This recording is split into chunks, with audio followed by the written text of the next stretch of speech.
Ladies and gentlemen, our next session is a panel discussion on the importance of mentorship in startup incubation and acceleration. What are VCs and accelerators looking for these days? How do they help startups? I was supposed to invite them up on stage, but they wanted to prompt you, so they've all gone up themselves.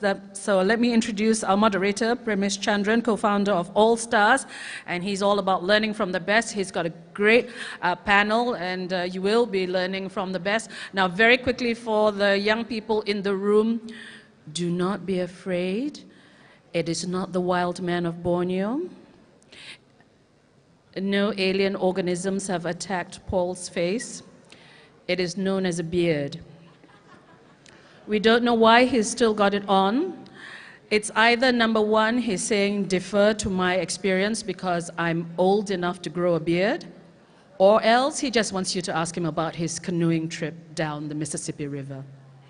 So, your panelists, aside from Paul, there's also Christina. Christina Brodbeck is the co-founder and CEO of theicebreak.com. We have Saad Khan, partner at CMEA. We have Dan. I don't know whether it's a good or bad thing today with Paul sitting there with this huge growth on his chin to say that he's the brother of Paul, but he's the principal at IO Ventures, and of course, there's Paul, co-founder of Lefora Partners, partner at IO Ventures. Ladies and gentlemen, I'm going to hand you over to Premesh, your moderator. Thanks very much. Very good afternoon. You all had a good lunch there? Fantastic. So we had a great session in the morning. I think Naval was, fantastic. We learned a lot. Is Naval here? Let's give him a big clap. He's not here. Naval's actually doing a one-to-one with 10 companies, and I'm sure they'll benefit a lot from a one-to-one experience with Naval. The afternoon session here we have today is on entrepreneurship, the role of mentorship, the role of incubation, and how entrepreneurs are the new asset class. I think we're going to be trading entrepreneurs soon, buy and sell entrepreneurs. But it's really a fantastic story. I think it's going to be building on the morning's presentation. So the way we're going to do it, we're going to have a 10-15-minute presentation from Saad, and then we're going to have a quick Q&A discussion from the other panelists who are going to add on and challenge some of what we hear. And then we're going to have, 15-20 minutes of questions from the audience. And may I remind you, I'm here as AllStars, so no political questions, please. We can keep that for the tea break later. So without further ado, we'll get Saad to start with his presentation.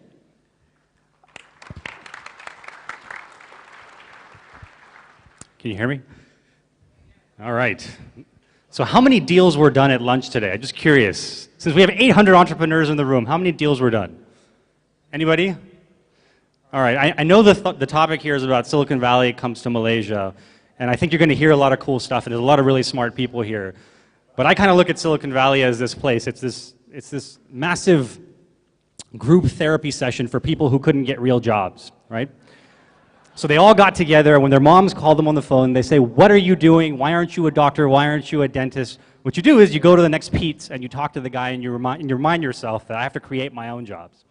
So as I look in the room here, and I think 800 entrepreneurs, I think the best thing that we could do is to help you guys get to know one another. So bear with me. I would like you to do me a big favor here.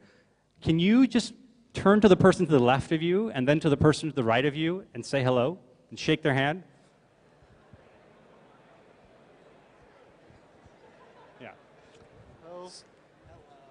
So this room, this is your group therapy, all right? This is your group support. Does anybody here have cameras? Because if you do, you should take a picture of each other and post it onto the Facebook pages and put it on the hashtags and find each other afterwards.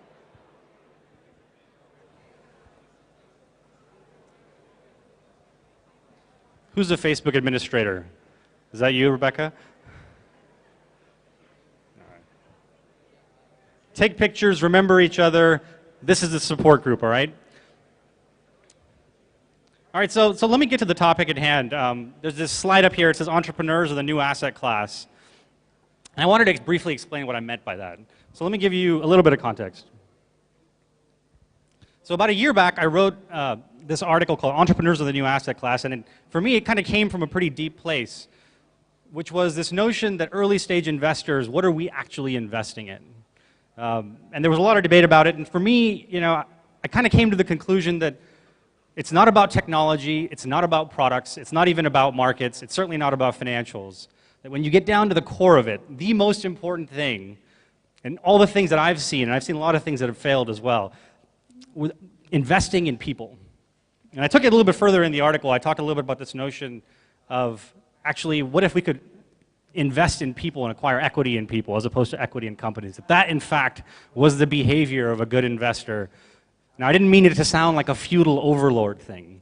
And I got a lot of pushback about it after I wrote it. And people said, well, fine, you know, I don't know if we agree with that mechanism, but you say that you want to invest in people. What does that actually mean? So what I thought we could do for the next just few minutes here is talk about what makes a great entrepreneur. So here's a little bit of background about me. We don't have to go into it, but I think the long and short of it is I've failed many, many times. Naval earlier mentioned some startup incubator 1.0. I was a part of one of them. It was called Garage.com. We invested in over 200 companies, most of which you've never heard of, a few of which I think you hopefully have, companies like Pandora. But let's get away from all this fun stuff. Currently, I'm at a venture firm, and I write lots of checks, all right? That's what's important. Let's go back to this question. What makes a great entrepreneur? So I would contend that the first thing that's important for a great entrepreneur is someone who rewrites the rules, right? So maybe in the Malaysian context, these are people who could easily drive on the wrong side of the road and then convince people that they were in fact on the right side of the road and give them funny looks, okay? And so, by the way, I should be careful here. That's not a public service announcement or drive on the wrong side of the road. But I'll give you an example of somebody I came across who I think fits this bill. And I don't know if you've heard of him. His name is Rich Skrenta. So if you Wikipedia Rich Skrenta, what you will learn is that at the age of 14, Rich Skrenta is credited with writing one of the first computer viruses. It's called the elk cloner virus. And he did this when he was in high school, and he did it, and if you ask him why he did it, this was pre-internet, right? So it was actually transferred disk to disk. So that's how he did it. And if you asked him why he did it, it wasn't for any malicious reason. But the idea for him was, how do I create an incredible amount of leverage with a minimal amount of work, right? He saw an opportunity to create leverage within a system, and he was fascinated with the power of it. And if you look at Rich moving forward, I think his career pretty much bears this out. So the next thing that Rich is pretty well known for is something called DMOZ. So now rewind about 12, 13 years, there was this company that you might have heard of called Yahoo back then. And Yahoo at the time was famous because Yahoo was all about search, and the way they did search was by indexing the web, but actually really it was about finding the authoritative links online, and they did it with people. So they had this 10,000 person editorial staff would go and look at links and say, this is authoritative, this isn't. And they built a pretty big company based on it. Now Rich Skrenta thought, hey, that's an interesting idea. He was a cryptographer at Sun at the time, and he said, you know what, I wonder if I could do this with no people, without having any staff. And so he started this project called DMOZ, which became the first crowdsourced index of the web. And he did it entirely while he was an employee at Sun, problem number one. But he did it with no people. There was no staff. The entire thing was crowdsourced. So if you look at people like Jimmy Wales, the founder of Wikipedia, if you talk about what happened with Jimmy Wales, he'll actually give credit to people like Rich to say, you know, that whole user-generated content idea originally came from things like DMOZ and was the inspiration behind things like Wikipedia. And I think one of the things that was super compelling about Rich when I met him for the first time, you know, he mentioned that he wanted to start a search engine. And the reality was the reason we invested was not because it was a search engine. It was because, one, he was typically the smartest person in any room that he was in. And two, because I had seen his ability at different points to rewrite the rules, right? To create, subvert entire industries. And so about 6 months back, we launched a new search engine. And conventional wisdom says that there's no way in hell that anyone would actually want another search engine, that Google owns it. And I can't tell you if search is a good business or not for private companies, but what I will tell you is, you look at today, they have millions of queries that are done every day. They are the first private challenger in the search space that's still around. And I don't know if it's going to be successful or not. But the reason that we invested in the company was because we saw in Rich this uncanny ability to rewrite the rules over and over again. I think it's super important. So let me give you another example. So here's another feature Never say die, right? We used to have a governor in California who was also the Terminator, and I think he really talked about this notion, never say die, right? And I'll give you an example of somebody who I think really epitomizes this for me. It's a guy named Tim Westergren. How many of you are familiar with Pandora? By hands, anybody? All right. So they don't have the licenses to play here, otherwise you would be. But Pandora is a personalization engine for music. So say you like Shakira, and maybe that correlates well with you also liking Bob Marley, and they'll figure that out. Now, in the US, I think today it's pretty much considered a success story. But what gets me about it, we actually invested in the company back when it was called the Music Genome Project at my last firm, Garage.com. I think it was in 1999. And Tim, by the way, had only failed in his life prior to this. He was a failed music composer in Hollywood. He came to the Valley. It was cool to raise money, so he did. He did it for this company called the Music Genome Project, also Savage Beast. And then he spent the next 3 years spending all his money and not having a business model. He actually came to the point where he couldn't pay his employees for 2 years. It took him, I think he actually talks about this a lot, he had 300 VC meetings that went on afterwards where people told him no and no and no repeatedly.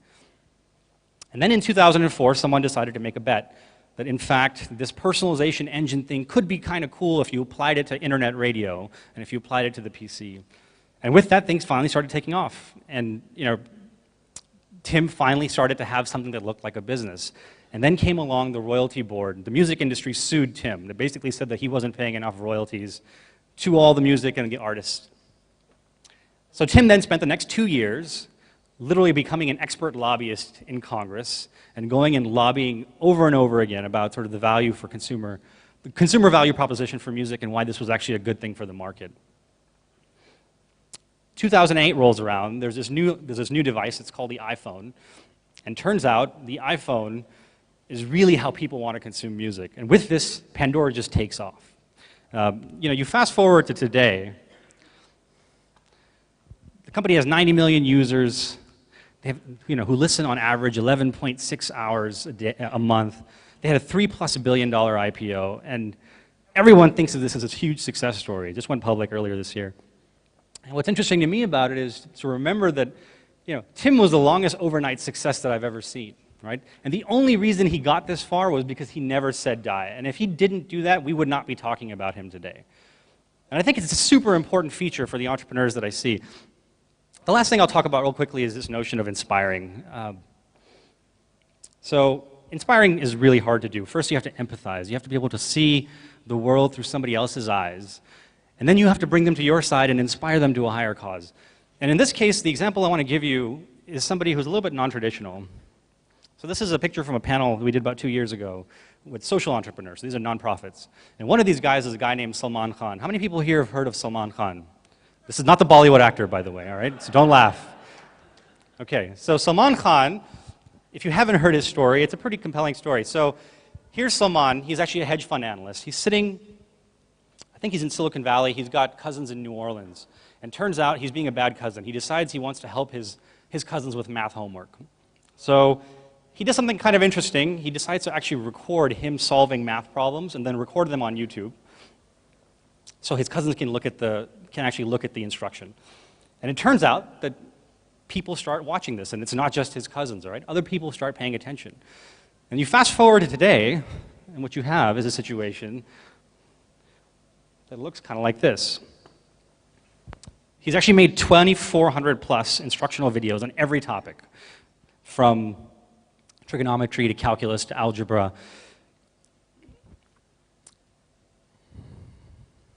And has effectively created the first open source virtual school. Now, recently, Salman's story has gotten a lot of publicity and a lot of attention because Bill Gates, turns out, one of the people who was watching some of those videos was Bill Gates. And him and his son used to bond over watching these instructional videos. 76 million lessons have been delivered on this platform, entirely open source, all right? And for the longest time, it was just him.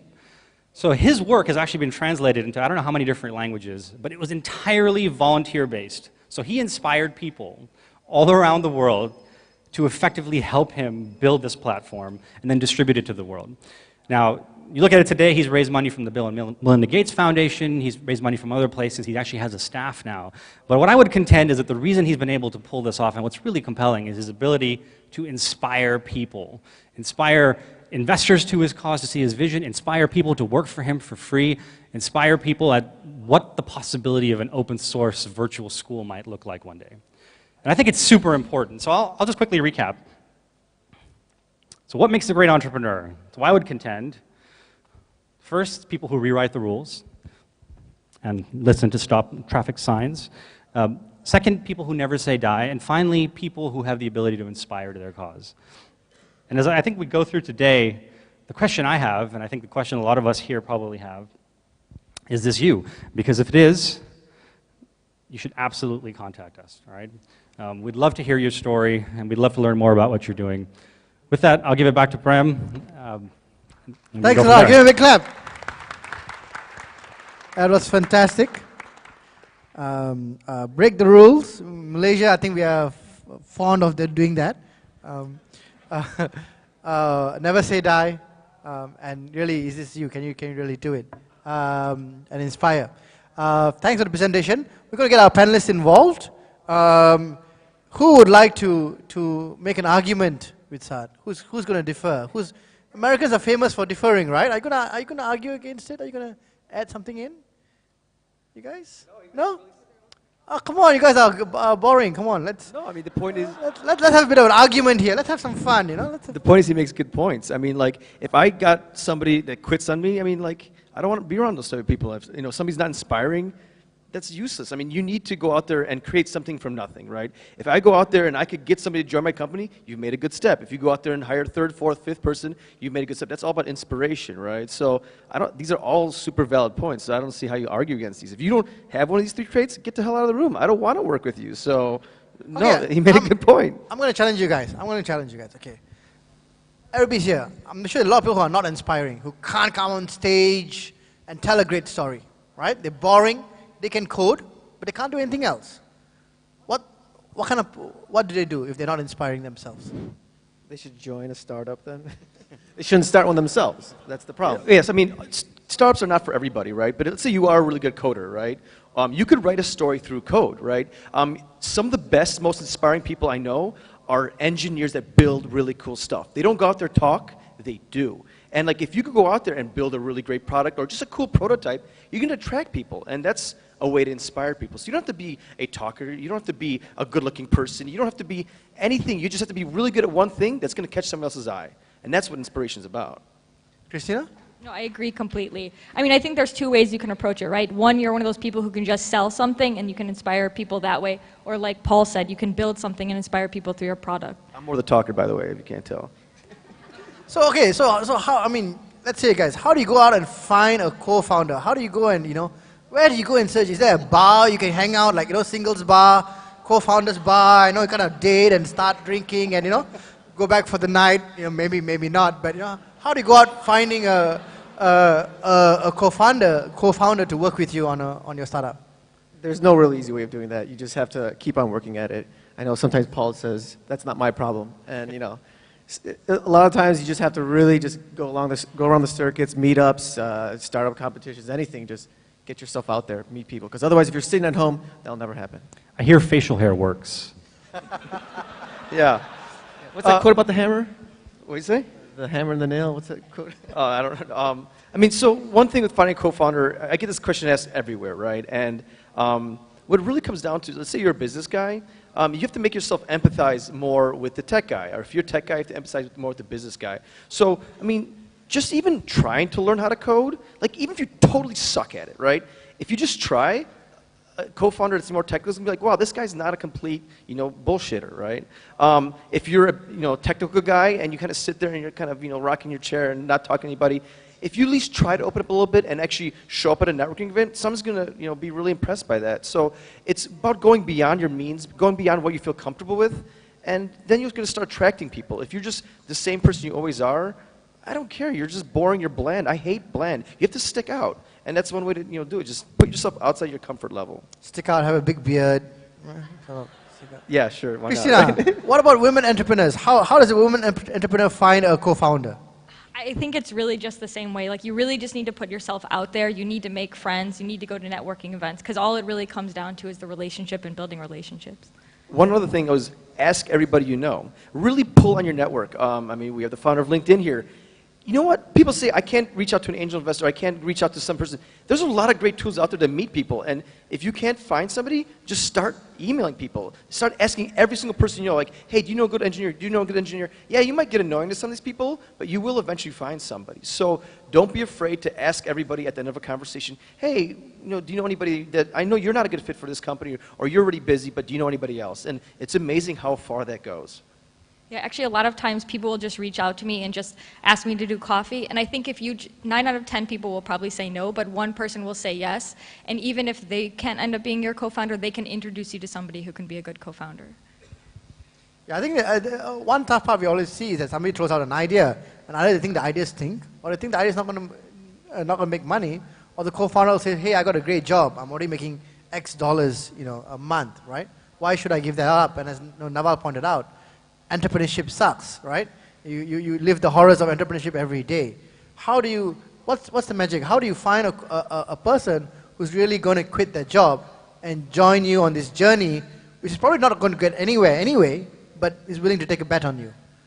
How do you convince, you know, you got to convince angels, but how do you convince even a co-founder to join you? You have to really believe in the product yourself. I mean, you have to have like such a passion yourself that they're going to want to quit and do this with you. I mean, I've been working with Paul for the last 10 years. And I just always believe in him. I know that he'll always do something to make it right. And so you gotta just find that guy who's like, okay, he's gonna do it no matter what it takes. He's gonna find the solution. And you just gotta go in blind. But how do you convince that person? You know, that's the hard part. How did you guys meet one another? I'm curious.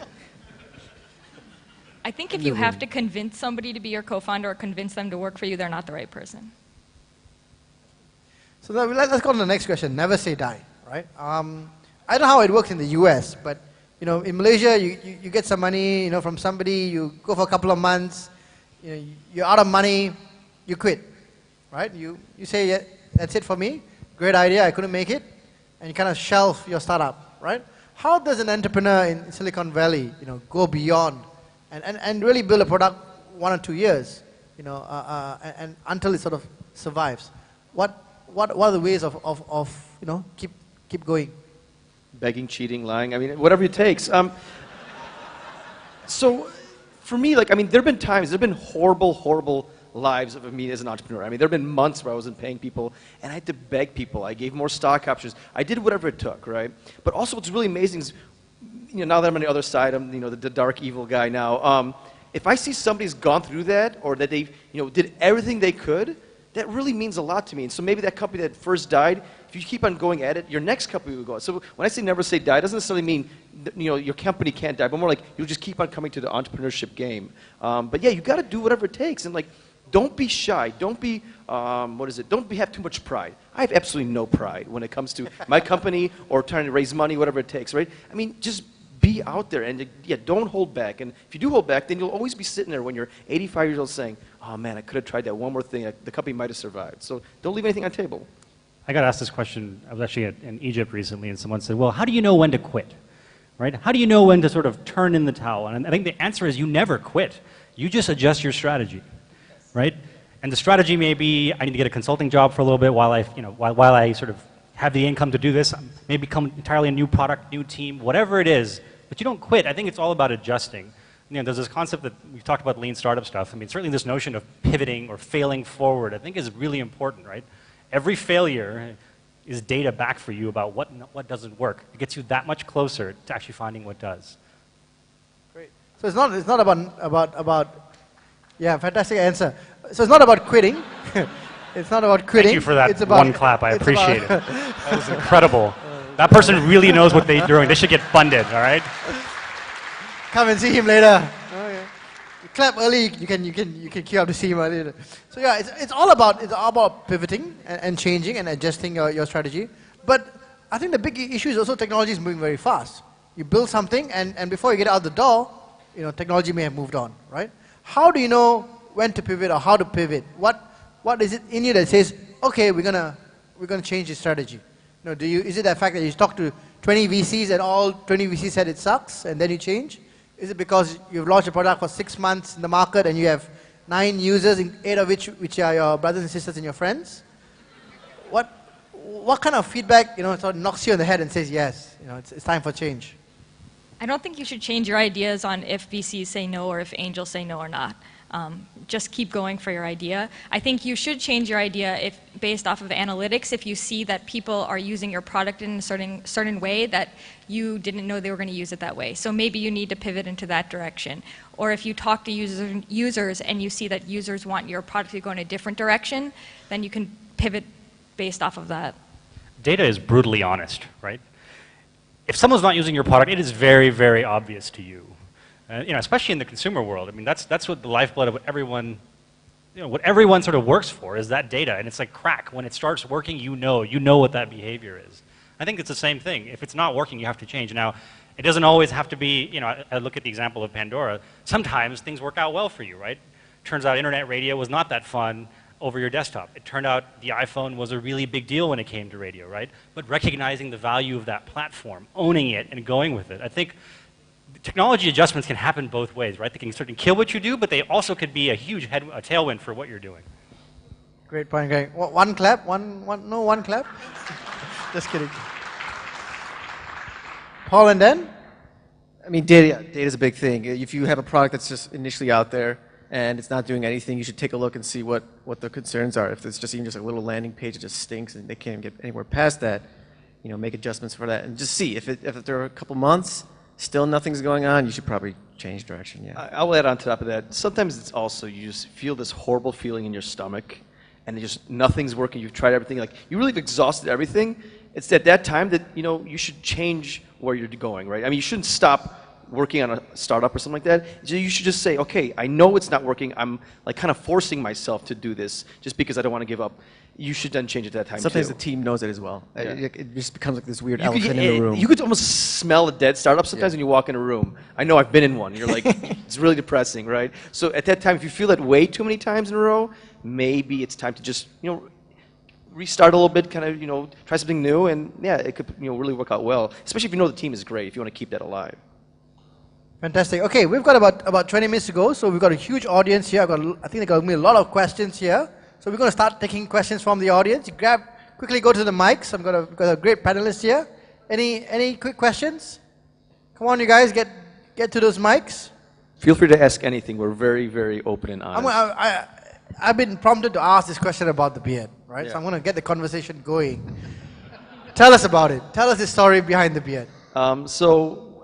I like to go to random places and do really interesting things. So there's been a trip that me and my brother, I have a third brother, he's actually an entrepreneur doing a video company. And we've always wanted to do a trip where we take a canoe down the Mississippi River. So we took the 2 boats, actually between the 3 of us, I think we had a collective 4 days of canoeing experience.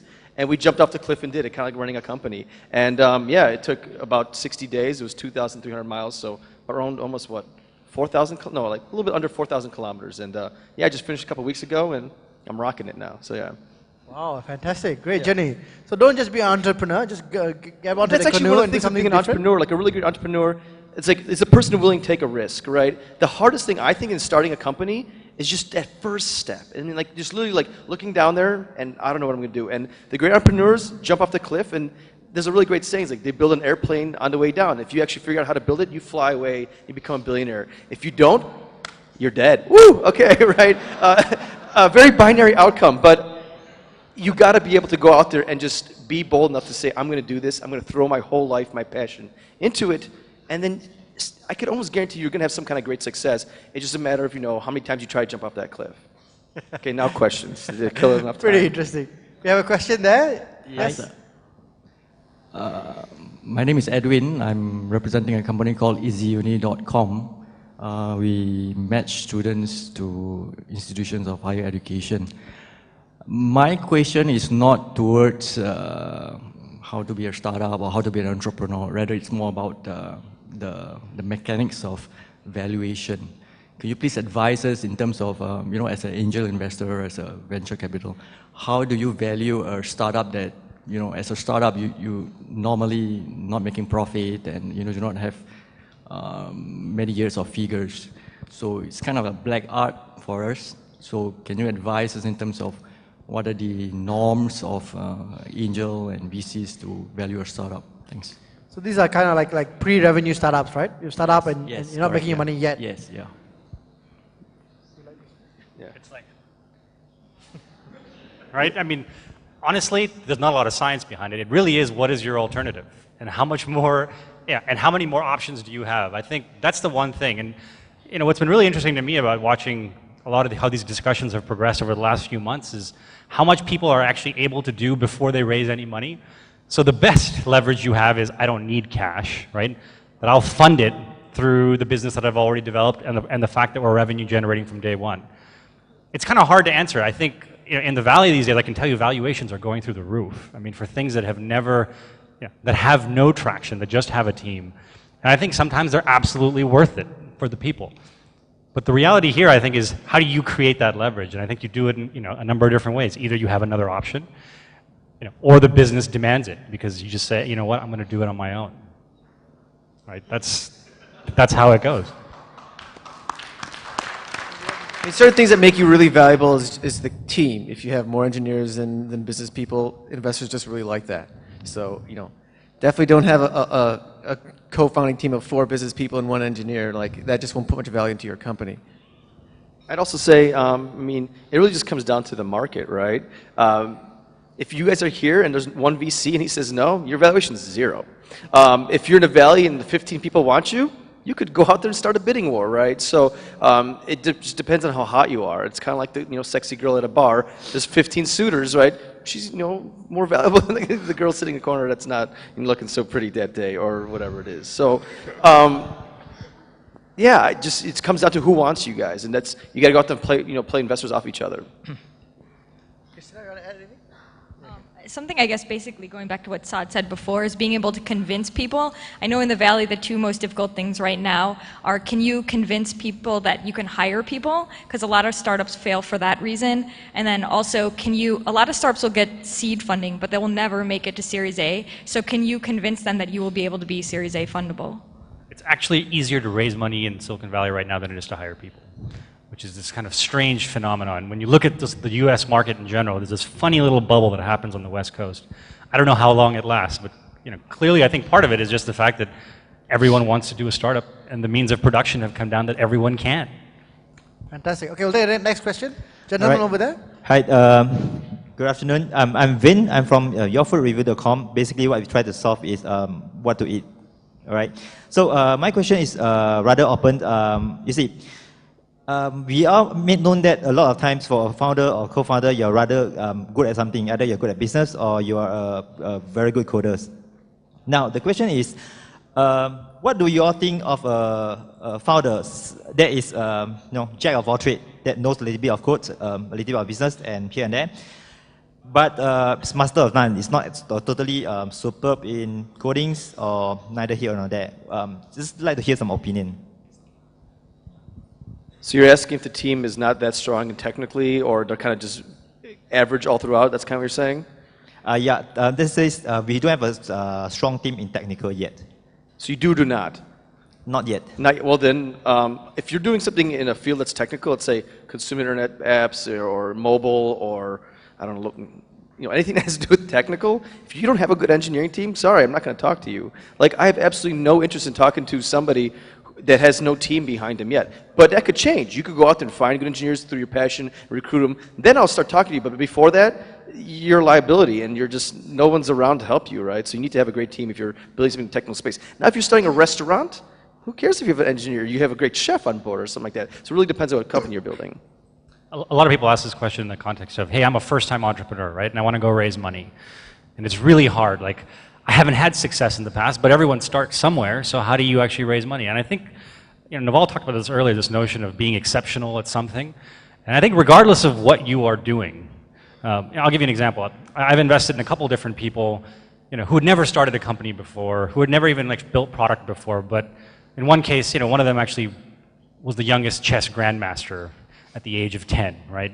And he rocked it from that perspective. I had another guy, for instance, who was, had actually started college when he was 14, had done nothing technical, but actually had 3 different degrees and was doing D in a totally different area. But just there was something about their track record that you said, man, this is a person that in the long term you just want to bet on.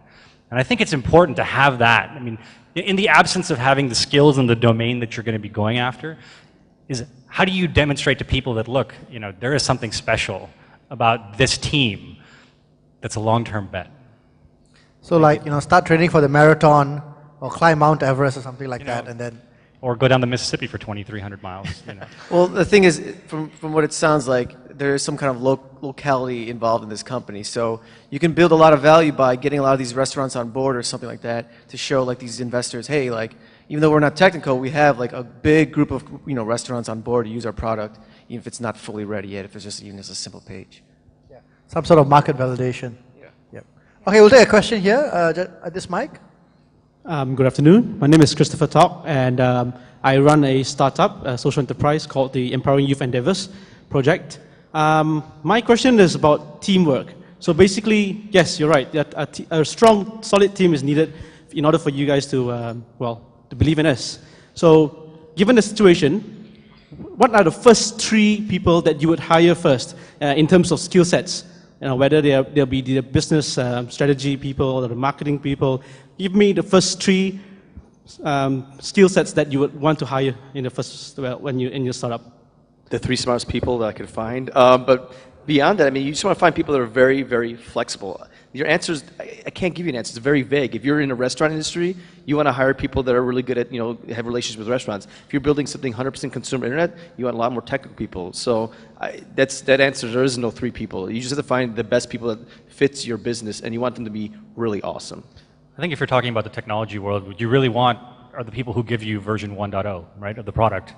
If that's not you, well, you know, there's no company and there's no business until you have that. So, you know, I think the beginning of an organization at that point is really about shipping exceptional product. You got a follow-on question? Yeah, just a short one. You talked about experience. So you would actually hire somebody with a lot of experience first, or? Not necessarily. I mean, some of the best people I know, you know, do really amazing things when they're 18, 19, whatever years old. It's more like they're doers. They really build stuff. Some guys are 40 or tons of experience and they don't do anything. So it doesn't matter how experienced you are. It's a matter how aggressive and how much they want to go out there and put things out there and actually, you know, build product. Yeah, we've had people that worked with us and other just friends that got hired on, and all they had was passion, and people saw that, and they knew that even if they didn't understand it now, within a month they'll learn the language and then they'll become rock stars at that. And so they kind of really go by the person. I think it's also important to find people who have the opposite skill set as you. You know, so if you're a designer, for instance, or an engineer, find somebody who has the business skill set. And even if you're really early stage and you can't find them as engineer, basically make your brand seem bigger than you are. Find advocates for you. Build your advisory board full of people who have the opposite skill set as yourself. Fantastic. Fill the gaps, in other words. Okay. Deep? Hi, I'm Deep. We are doing CRM solution. My question is on never say die. The problem comes, I can do it. I can go on and on, you know, I can suffer and it's okay. But what happens when you are married? What happens when you have a wife? What happens when your mother-in-law calls you and say, what the hell you are trying to prove? Your wife and mother-in-law don't like ramen? Is your wife in the room before we answer that question? I'm alone here. See, I was working for one big company in India, and you know, a few years back I came to Malaysia and started to doing this one. And I'm still getting calls from my dad and my mother-in-law and other. Why not you go back and join that job? And what for you want to, you know, stay here and keep struggling and struggling and struggling? I just want to know what is your viewpoint on this one. Thank you.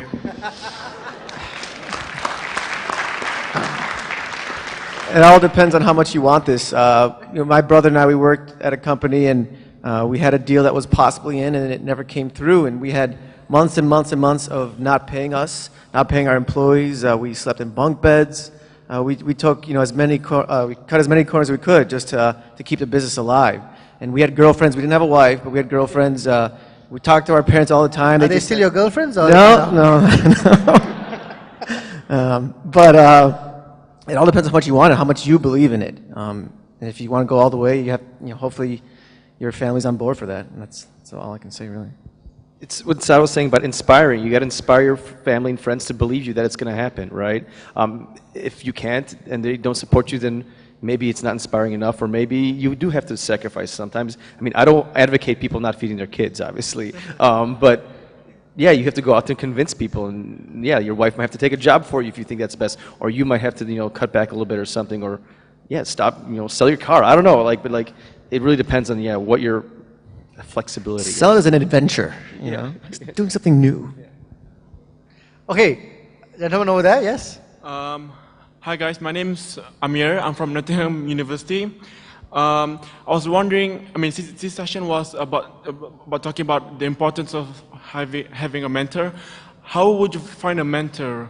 And also, if I was a co-founder, I was a good co-founder, how do I find a founder? But it's not really an important question.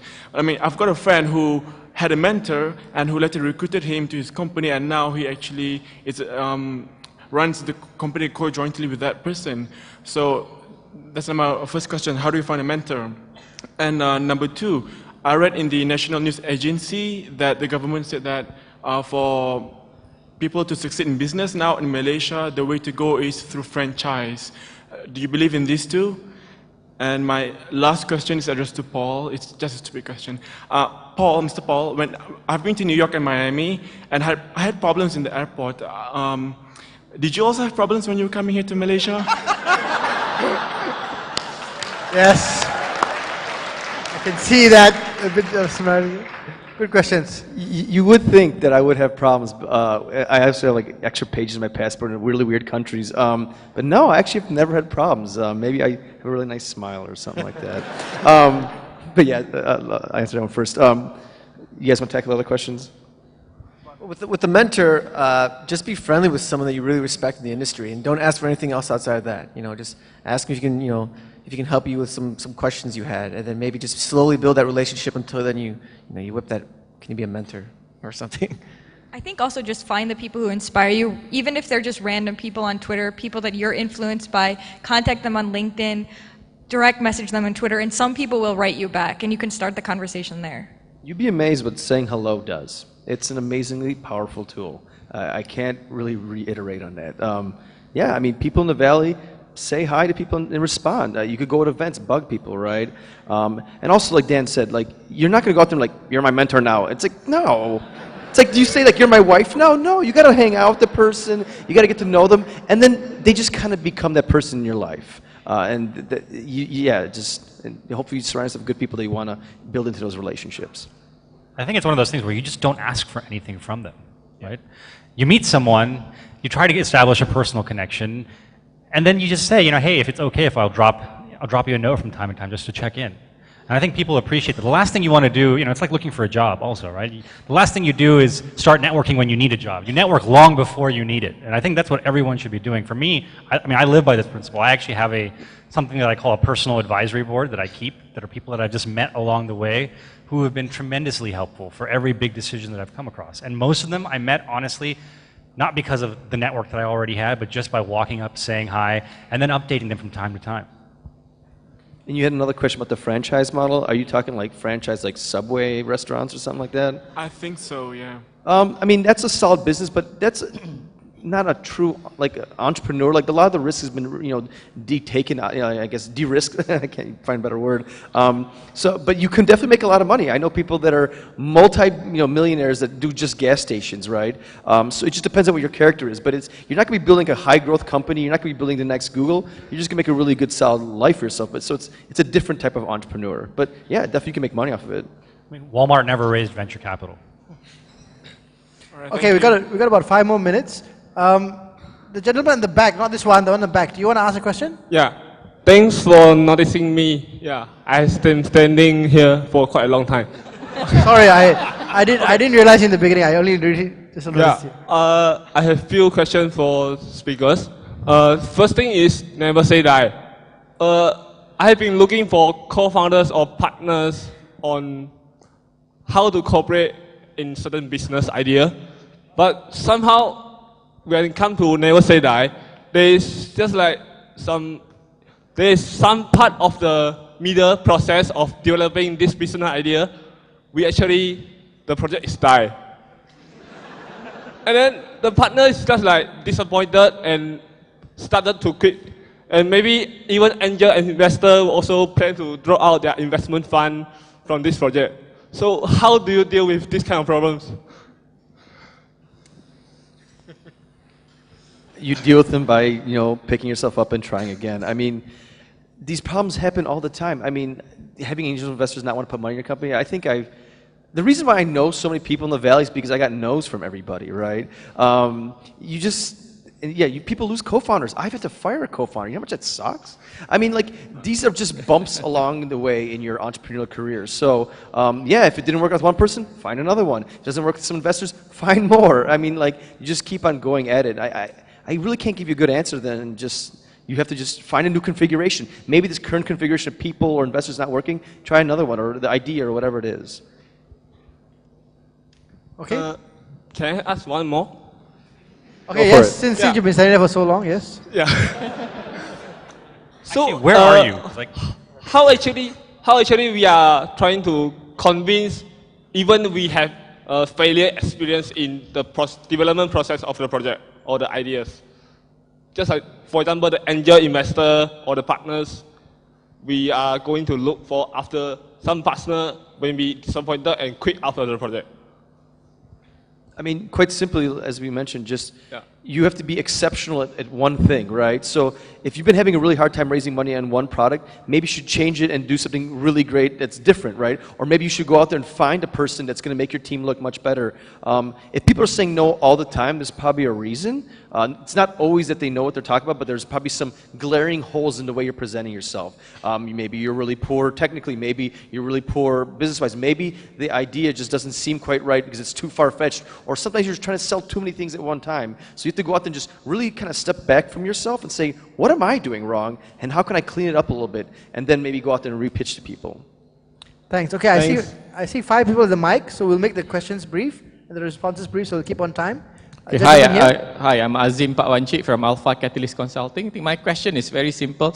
In partnerships as well as in relationships, there's always conflicts. Sometimes 3 months down the line, 6 months down the line, there'll be conflicts, there'll be fights. How do you deal with that? Sometimes there's no choice. You have to work with that partner or the party even though you hate their guts. Yeah.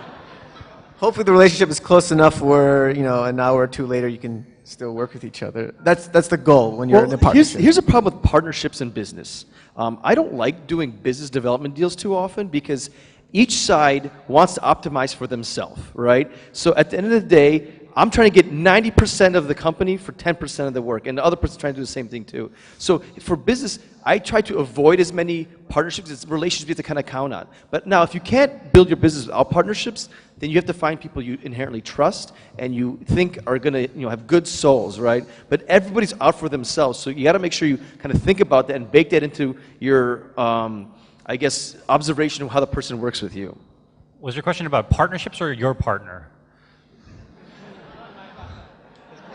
It was by his partner, right? So I guess the only thing, sorry, I didn't mean that to be, I'm sure your partner is lovely. I guess all I was saying is, one thing that I have learned though is, if you really hate the person and it's that bad, you need to end that relationship right away.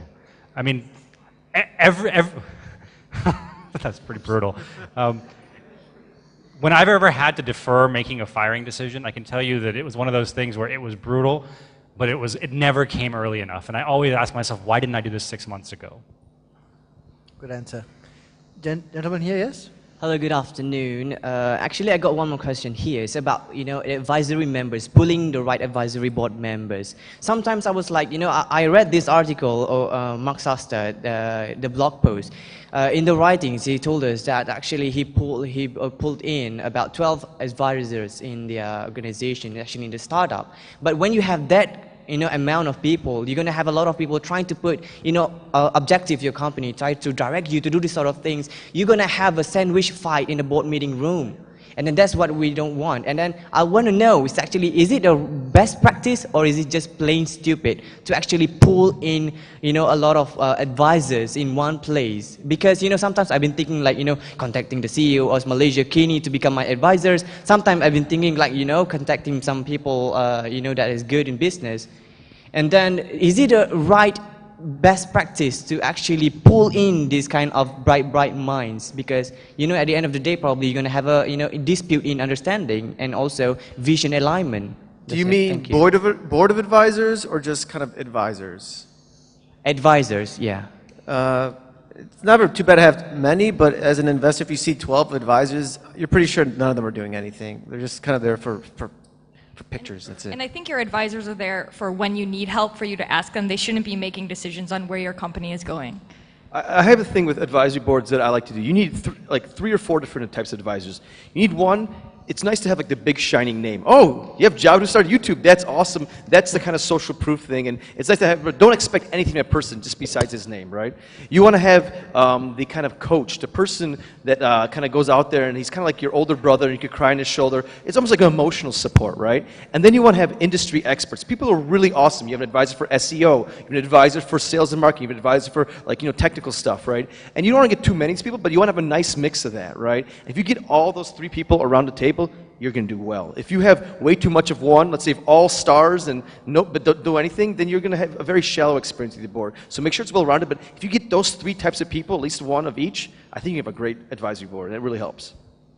Yeah, it's all about the right mix. You want to add anything? Yeah, I mean, you pick your advisors don't pick you, right? So and you run your company, they don't run your company. So I think the most important thing there is if you have the kinds of advisors who are actually trying to make those decisions for you, clearly you have the wrong kinds of advisors.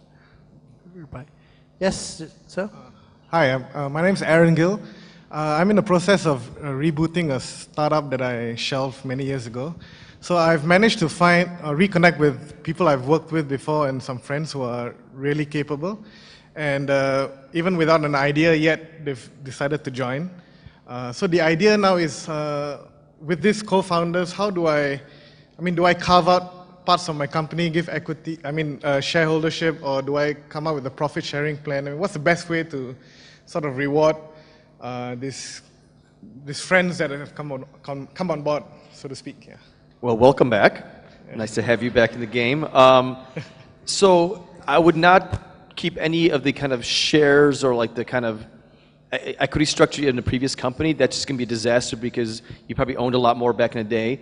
It's almost like a brand new company, and so I would treat it like that unless there's something really valuable that, like, some kind of physical asset you bring to the table, and then yeah, just make sure you guys have an open discussion. You might own a majority because you're kind of restarting and it's still your idea, but you should definitely give them a big enough piece where they're going to be pumped about it. And but yeah, you have to have that really hard conversation. That conversation sucks, but like you need to just do it and get it over with as soon as possible. Yes, in the middle. Hello, my name is Akasha. Yeah, I'm a student. Actually, I'm not asking a question, but I'm throwing a challenge to all the panels. Okay, I'm taking business as my university. Unfortunately, even though I'm taking business, but in terms when I learn a subject about marketing and everything, when all the lecture always say that you have to convince people, they all giving just advice and words. So can one from the panels, show us the way you convince people? Okay. Okay. Normal people say, action speaks louder than words. Thank you. Yeah. They want you to act. The thing is, I don't want anything out of anybody in this room, so I'm not trying to convince anybody right now. Like, if I had somebody I wanted to, I'd go up there and talk to him. Who's the first person to come up here on the stage right now? I'll give you a 1-hour session over beers later tonight. Who wants it? Run, run, run! Okay, these first 3 guys, all 3 of you guys get it. Okay. All 3 of you guys get it. Just. So that was action. Hey, guys, come up here. Let me give you cards first to make sure we can coordinate this. Malaysians are That's very what I like. fast. Awesome. Action. Well done, you 3. Give them a big clap. Yeah? Well done. Last question. Yeah. Hi, my name is Justin Santiago. I'm a director at Enzo Global. We take companies and organizations to the next level. My question is to the venture capitalists and entrepreneurs who are here today. You guys seem like from another universe, wealthy beyond means, smart, intelligent, what have you. How do you relate to normal people? rest of the 99%, no? And the second question is, for kids, right? How do we encourage them to be like you? Well, let me answer the kid story. I mean, one thing I've seen in a lot of countries around the world is that they don't promote the people who do really well in their country. A lot of times if you're an entrepreneur and you've succeeded, people always look at the person and say, he's a crook, he cheated, or he knows something in the government, and they hook them up, right? Celebrate your heroes. If somebody's doing well here, congratulate them and tell your children, be more like him. It's really important. I mean, like you as the parents or you as the kind of close-knit family, uncles, you are their heroes. If you tell them that this guy also should be a hero, not this guy who works at this big Fortune 500 company and he's doing boring stuff in your eyes, then you should tell your kids that, right? So yeah, that's I think the best way anybody in this room could do it. There's a lot of people in this room. It only takes you to tell a few other people what to do, and it starts kind of spreading this idea that this is the place to be. I think also you can start young and encourage your children to challenge you, right? For instance, if there's something like, even if it's go to university, right? And if your child wants to drop out of university, don't necessarily tell them no, right? Ask them why do they want to do this, and then have them prove to you. What was the first question? We're smart. Oh. How do you relate to normal people? We earthlings. Like Naval said, when he came to San Francisco, he saw people and realized that they weren't much better than him, and we hope that you're seeing us and realizing that we're not much better. You just have to realize, like, I'm a really bad student, and or was a really bad student. I am like really unathletically gifted. I'm like really bad at many things, right? So we're all the same. It's just I've really focused on one thing a lot too, right? So it's the amazing thing about Silicon Valley is that you look at the person, you sit next to them, you're like, they're just like me, and it's really empowering. Fantastic. I know we have 2 more people at the mic, but I think we're running out of time. We're at 2:35. Can I have one last question, please? Yeah, bring it. Please. Yeah, of course, bring it. Very, very quick questions, yeah? Okay, basically, I'm a founder of a startup called BuildPlease.com. Launched on Monday. Wednesday, I got a call from a local investor. Thursday, today, I just know that Sean Fanning wants to meet with me. So what is my next step for someone like me? Meet Sean IPO, Fanning. come on! I mean, right. Close him. Yeah. Close. Yeah, that's actually a really good point. If somebody's really interested in you and they're very excited about your product, make the ask. Can you invest in my company? I know so many like entrepreneurs that are kind of getting good meetings. They got second meeting, and they don't ever say, "Will you be an investor?" They're like waiting for an investor to like say, "Yes, I want to put money in." No, make the ask. So yeah, you got great momentum, and just close it. Close the deal. Last question. Thank you. Hi, my name is Lisa. I'm a recent graduate. Sorry, I'm really nervous. Relax. Just imagine none of us are wearing clothes. That's not helping. I know what I like. I like drawing very, very much. But my whole life, I've always put it second because when I was younger, my family said, put my education in front of me as in there's huge exams, and then I went to university, and then there's the final exam, and now when I finally graduated, it's time for me to get a job. So my higher priority now is money, because if I don't work, there's lots of issues like, I have to live with my parents, self-esteem issues, but I really want to go ahead and, just go for what I want. So when do I go for it? Because I've always been making, I've been compromising on my passion for more practical things in life. I'll take this one. So you already said you've been compromising your life. I think today's the day you don't. I mean, I understand the money part, and I know all the stuff comes in the way.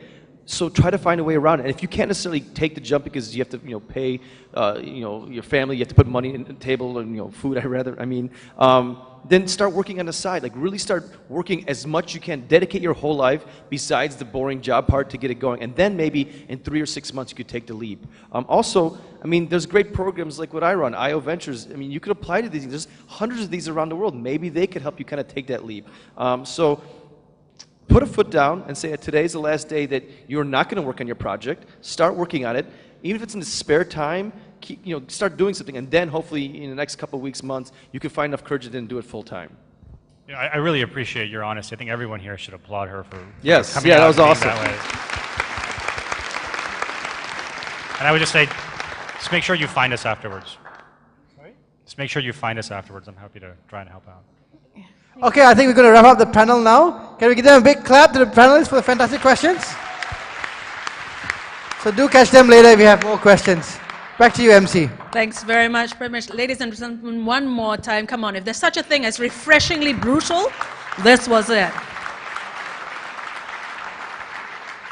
And all the local entrepreneurs know why there were so many questions about never say die, right? Because when you go and tell people that you want to be an entrepreneur or you are an entrepreneur, what's the normal response? I sure die.